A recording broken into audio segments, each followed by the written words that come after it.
여의도 정치 한 주소를 살펴보는 시간 의원실 라이브입니다. 이수진 더불어민주당 의원님 나와 계십니다. 안녕하세요. 네, 안녕하세요. 예, 의원님 요거부터 여쭙고 싶습니다. 이재명 대통령이 사상 최초로 업무 보고를 생중계로 받았고 어제 이제 마무리가 됐습니다. 네. 6개월 뒤에 결과 중간 보고로 받겠다 이렇게 말씀하셨는데 우리 의원님은 어떻게 보셨는지?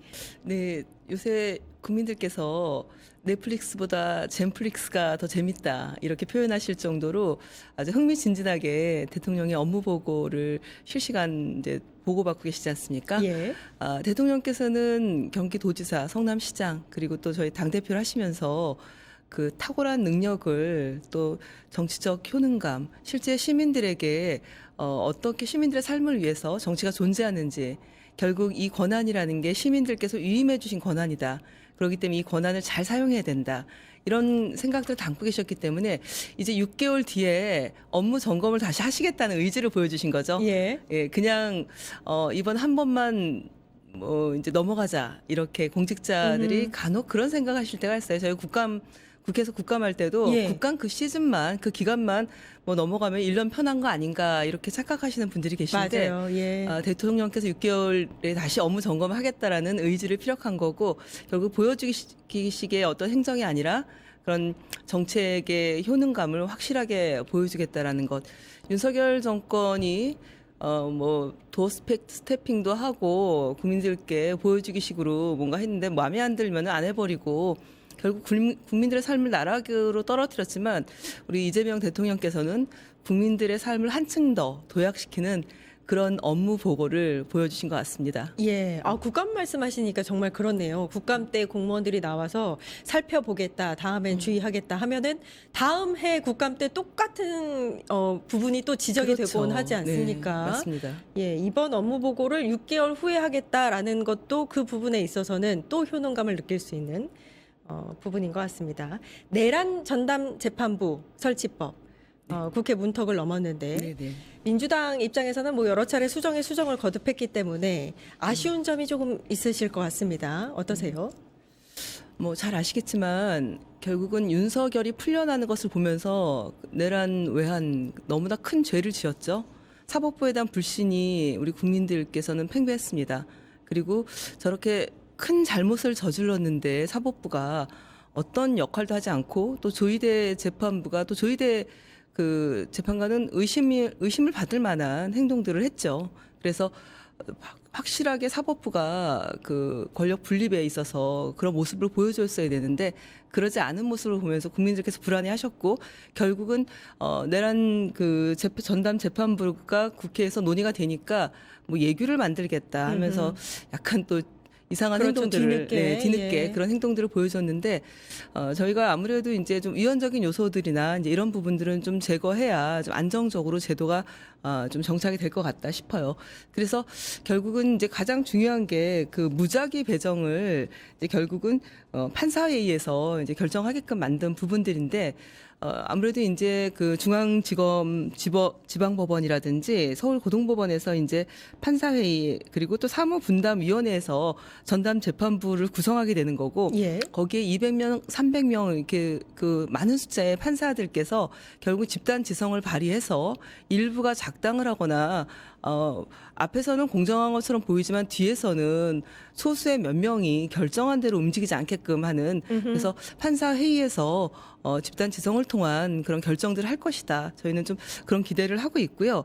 그래서 영장 그 재판, 그리고 1심 재판 이런 것들을 항소심은 서울고등법원에서 진행이 될 거고 예. 이 부분들이 진행이 되면은 조금 시간도 많이 늦어져서 가장 큰 아쉬움은 1년 동안 처벌받은 사람이 없습니다. 그렇죠. 이 부분에 예. 대해서 국민들께서 강하게 질타를 하고 계시는 거고 그래서 이 내란 전담 재판부가 만들어진다라면은 조금 더 빠르게 신속하게 진행이 되지 않을까 그렇게 생각을 하고 있습니다. 예. 요것도 여쭙겠습니다. 지금은 이제 통일교 특검법 네. 원래 국힘과 개혁신당이 협의를 해서 추진을 하다가 민주당이 이제 발의를 하겠다 이렇게 받지 않았습니까? 네. 그 부분에 대해서는 어떻게 생각하시는지? 네. 결국은 그 통일교 사건이 굉장히 큰 사건이죠. 정교 유착한 거 아니냐. 이게 현대사회에서 있을 수 있는 일이냐. 그래서 이거는 어떻게 보면은 국민적 관심사가 큰 사안이고, 그리고 또 이게 헌법적인 그런 그 부분에 대해서 그 정교 분리에 대해서는 분명하게 좀 점검할 필요가 있겠다. 예. 그런 생각이 들어서 저희가 특검을 전격적으로 받아들였고요. 다만 그 국민의힘이나 개혁신당에서는 특검 뭐 구성하는 부분이라든지 추천을 하는 것들을 좀 다르게 생각을 하고 계신 것 같은데, 그동안 특검을 저희가 이제 법을 통과시킬 때 보면은 이게 그 여야 교섭단체, 비교섭단체가 추천을 했습니다. 그런데 예. 어쨌든 저희도 법안을 발의할 생각이고, 또 법안이 발의가 되면은 양당이 또 원내 지도부가 모여서 논의를 또 진행을 할 거고요. 그렇게 해서 조금씩 조율을 해서 법안이 만들어지지 않을까 그렇게 기대하고 있습니다. 예. 지금 국힘과 개혁신당은 통일교 특검법을 공동 발의한 상태고, 조국혁신당도 어제 이제 자기만의 그 통일교 특검법을 만들어서 제출을 했습니다. 민주당은 아직 준비를 하고 있는 거고요.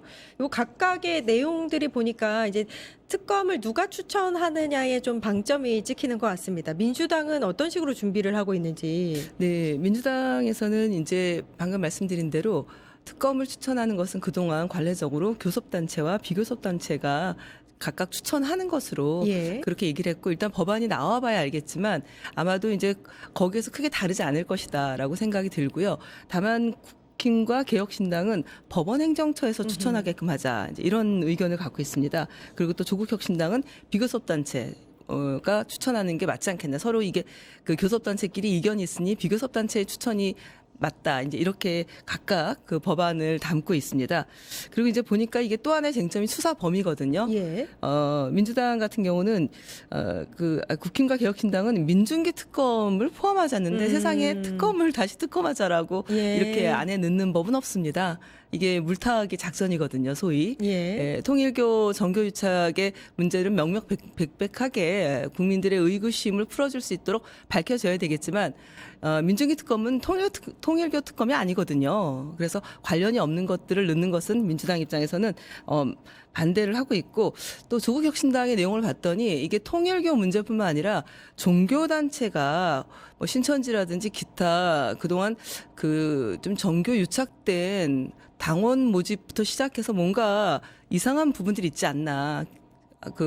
그래서 그런 내용들까지도 아마 생각을 해서 전체 문제가 되는 그런 종교단체까지도 포함하자. 이렇게 좀 내용이 좀 각각 좀 예. 특색이 있는 것 같습니다. 이게 합의에 이르기까지는 좀 시간이 걸릴 거라고 보여지는데 어느 정도 시간을 예상하면 될까요?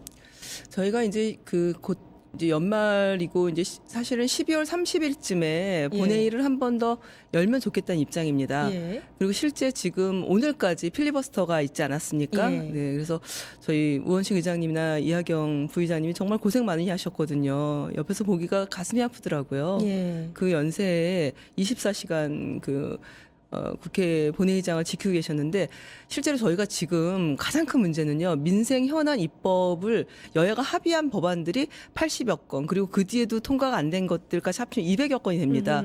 실제로는 12월 말에 한 번은 열어서 이 법안들을 통과시켜야 되거든요. 그렇죠. 그런데 이제 통일교 특검을 주장했기 때문에 저희가 받아주고 민생 현안 입법을 좀 통과시키자. 예. 어차피 여야가 합의한 법안들이 그렇게 많이 올라와 있는 거고, 그래서 그것들을 하려면은 사실 그때쯤에는 좀 어느 정도 합의하면 좋겠지만, 그러나 이게 방금 말씀드린 대로 이견이 좀 있어서 그 이견이 며칠 내에 조율될지는 좀 퀘스천입니다. 그래서 1월로 넘어가지 않을까라는 생각이 듭니다. 아니 말씀을 들어보니까 지금 통일교 특검법이 문제가 아니라 그 지체되고 있는 200여 개의 민생 법안들이 더 문제네요. 그렇습니다. 예, 네. 그렇군요. 사실 각자 상임위에서 여야 간의 이견을 조율하고 또 충분히 그럼요. 좀 서로가 예. 이미 협의가 서로 된- 법안을 발의한 거거든요. 예. 그래서 실제로 저희 또 보건복지위원회 같은 경우는 얼마나 예. 중요한 민생 입법이 많습니까? 사회적 약자들을 위해서 정부가 보건의료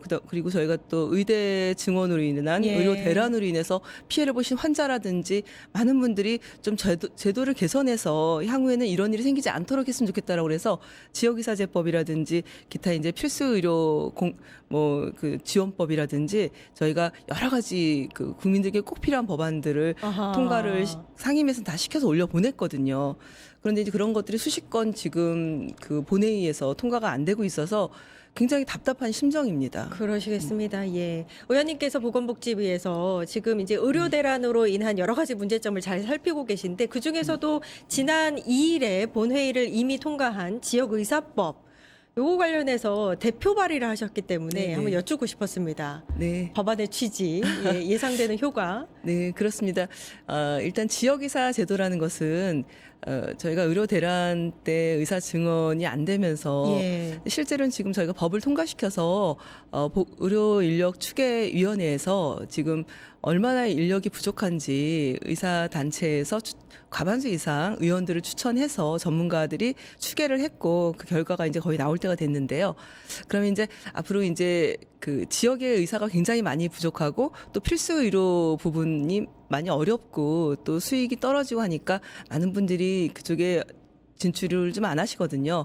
그렇다면 지역에서 처음부터 이제 그 대학교 갈 때 지역 의사를 하겠다라고 약속을 하고 10년간 의무 복무를 하고 그 대신에 뭐 장학금을 주는 거죠.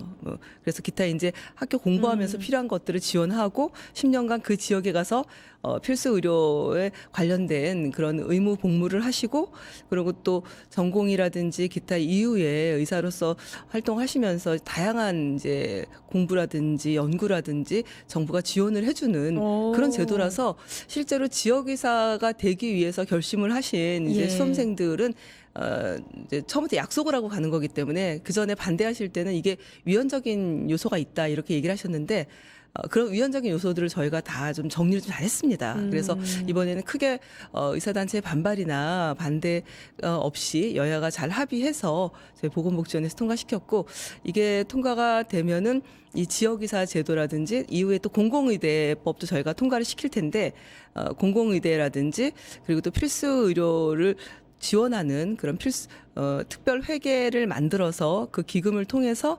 의사들이라든지 그 진료 과목이라든지 그 지역의 공공의료를 지원하는 이제 그런 제도까지 통과가 되면은 이 세 가지 법안이 통과가 되면은 앞으로 정부의 지원도 더 많아지고 또 현장에서 활동하시는 의사분들도 조금 더 나은 환경에서 환자들을 좀 보실 수 있고 또 환자분들 국민들도 좀 더 어느 지역에 살든지 간에 차별받지 않고 좋은 보건의료 서비스를 받으실 수 있는 그런 제도입니다. 예. 지역마다 사실 필수 공공의료의 인력이나 등등의 그 인프라가 굉장히 부족한 상태에서 그렇습니다. 너무 좋은 아이디어를 내신 것 같아서 그래도 이 법은 통과를 했습니다, 의원님. 네네. 네, 정말 다행입니다. 예, 윤석열 정권에서 사실 가장 또 문제가 됐던 것이 이제 의료 대란이었는데 국민들의 고통과 피해가 사실 이게 생과 그 사이에 직결되는 문제이기 때문에 굉장히 컸습니다. 응급 의료 체계를 포함해서 지역의 필수 공공 의료 강화를 위한 그동안의 성과 또 앞으로의 계획은 어떤 것들이 있으세요? 네, 의료 대란이 1년 이상 지나가면서 환자분들이 응급실 뺑뺑이로 생명을 잃거나 질환이 악화돼서 고통받는 모습들을 보면서 너무 저희도 마음이 아팠습니다. 예. 윤석열 정부 의료 대란 그 시간에 도대체 정부는 어디에 있는가? 그래서 실제로 저희가 그 이후에 응급실 뺑뺑이 방지를 위해서 이제 행안부랑 보건복지부가 좀 더 촘촘하게 대책을 마련하기 위해서 지금 준비 중에 있고요. 방금 말씀드린 지역의사 제도를 이제 저희 신설을 하고 그리고 이제 필수 의료 지원 강화법이 이제 곧 통과가 되면은 거기에 특별 회계를 붙여서 아하. 예, 1년 동안 이제 그 특별 회계 관련된 것들을 좀 정리를 해가지고 아마 내후년부터는 그 제대로 된 지원들을 좀 해나갈 수 있을 것 같고요. 그리고 이제 공공의대법이 통과되면 됩니다. 그리고 저희가 그 좀 지역 완결형 의료 전달 체계를 만들기 위해서 지금 국립대병원이 그동안은 교육부 산하에 있다 보니까 보건복지부에서 충분히 지원하기가 좀 어려운 한계가 있었습니다. 예. 그래서 지금 그 저희가 보건복지부 산하로 이번에 바뀐 법도 지금 올라가 있거든요. 음흠. 네, 그래서 그것도 이제 통과가 된다라면은 이제 그 국립의료원 그리고 국립대병원 그리고 공공의료원 또 민간의 다양한 또 병원들과 함께 협업 체계가 잘 이루어져서 정부 지원은 물론이거니와 공공의료가 아주 유기적으로 잘 작동이 되게끔 그렇게 만드는 그런 제도를 지금 하고 있고 이게 다 그 저희 이재명 정부 국정 과제거든요. 예. 그래서 저희가 보건복지위원회가 한 3달 동안 정말 열심히 뛰었습니다. 예. 밤 12시 넘어서까지 이제 법안 논의를 하고 이견 조율을 위해서 최선을 다했거든요. 그래서 국정과제 거의 80% 이상을 지금 통과시키는 성과를 냈기 때문에 저희는 다음 본회의에 지금 말씀드린 아직 통과가 안 된 법안들이 꼭 통과가 돼서 우리 국민들의 삶, 국민들의 건강을 이재명 정부가 정말 제대로 책임진다라는 그런 그 좀 결실을 좀 맺었으면 하는 굉장히 마음이 큽니다. 아, 고생이 많으십니다. 의원님은 사실 간호사 출신으로 네. 의료 체계뿐만이 아니라 이제 돌봄과 간병 이런 문제에 있어서 현장에서 어떤 어려움을 겪고 있는지 매우 잘 아실 것 같은데 네. 보건복지부에서 또 간사도 맡고 계시다고 네네. 들었습니다. 이 돌봄 정책 과제는 어떤 것들이 있다고 생각하시는지. 네. 이재명 대통령께서 국가 돌봄 책임제 이렇게 큰 이제 울타리를 이렇게 국정과제를 치셨고요. 그 안에 들여다 보면은 잘 아시겠지만 굉장히 오래된 문제예요. 간병 살인, 간병 지옥. 이게 예. 개인이 감당하기엔 너무나 어렵습니다. 그래서 이제는 그 간병비를 좀 제도화해서 아, 네, 그래서 간병비에 대한 부담을 좀 덜어드리고 그리고 또 환자들에게는 또 좋은 간병이 제공되도록 그런 제도들을 만들고 이제 내년부터 시범 사업이 좀 더 강화가 될 것 같아요. 그래서 특히나 요양병원들을 중심으로 해서 또 의료 필요도가 높은 그 요양병원의 그런 판단들을 잘 세워가지고 또 이제 시범 사업이 진행이 되면은 이후에는 간병비에 대한 부담이 확실히 덜어질 거다. 그리고 또 이제 간호간병 통합 서비스 제도라는 게 있습니다. 예. 네, 이것도 굉장히 환자분들이 좋아하는 건데 저희가 이게 전면 시행이 안 되고 있어요. 그래서 조금 더 확대를 해야 된다. 이런 문제들이 있고 그리고 이제 무엇보다도 이런 일을 하시는 돌봄 노동자들. 이 돌봄 예. 노동자들의 처우가 너무나 열악합니다. 그렇죠. 네, 예. 그래서 이 문제를 제대로 해결하기 위해서 제가 법안을 발의한 바가 있고 그리고 돌봄이 결국은 어떤 체계를 제대로 갖춰야 되기 때문에 돌봄 기본법이라는 법안도 제가 발의를 했습니다.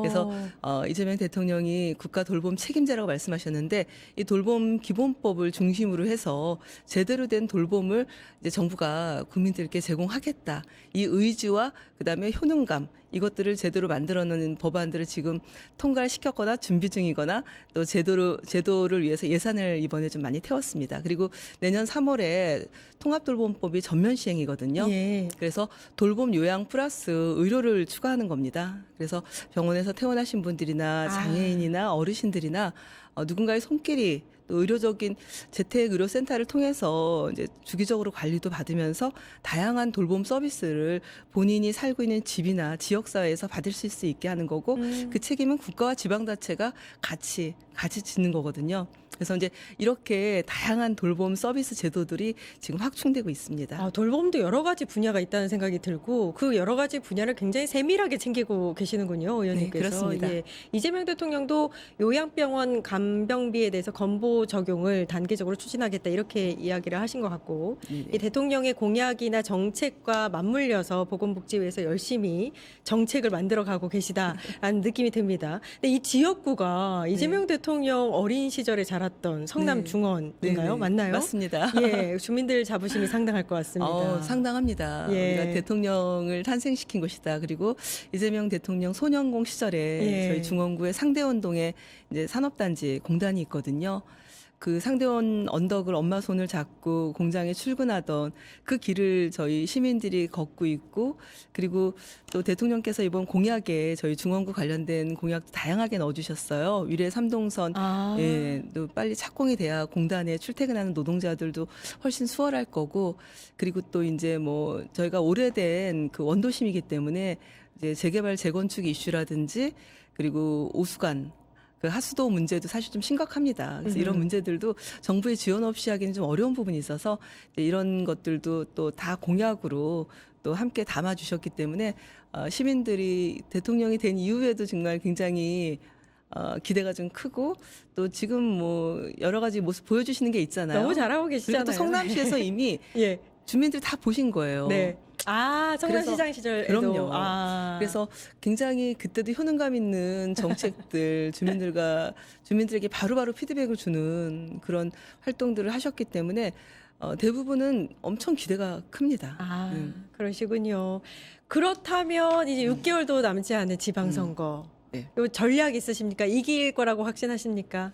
저희가 지난 그 대선 때도 네. 그 시군구 그 중에서 이재명 대통령 그 지지율이 가장 높았습니다. 아, 중앙구가요? 네, 그랬군요. 그렇습니다. 그러니까 그거는 이제 호남을 제외하고 아, 네, 호남을 네, 제외하고. 호남을 제외하고. 예. 네, 그래서 이제 그때 저희가 57.53%의 득표율을 가졌는데 이제 아무래도 이제 대통령과의 인연 그리고 또 예전에 성남 그 광주 대단지 사건으로 성남 민중 항쟁이 있었던 곳이거든요. 그래서 힘들고 어려운 사람들이 서로 단결해서 본인들의 권리를 쟁취했던 그런 역사적 경험 그리고 그 이후에 그런 사람들의 마음을 너무 잘 아는 이재명 대통령이라는 걸출한 인물을 품기도 하고 배출하기도 하고 함께 울고 웃던 그런 곳인데 저희가 이제 지금 성남시장이 지금 국민의힘 시장이에요. 그런데 청년수당이라든지 또 여성 청소년 생용품 보편 지원이라든지 그렇죠. 예술인 수당이라든지 예. 이런 걸 제대로 안 하고 있어요. 예. 그래서 그 시민들의 불만이 좀 많이 있습니다. 음흠.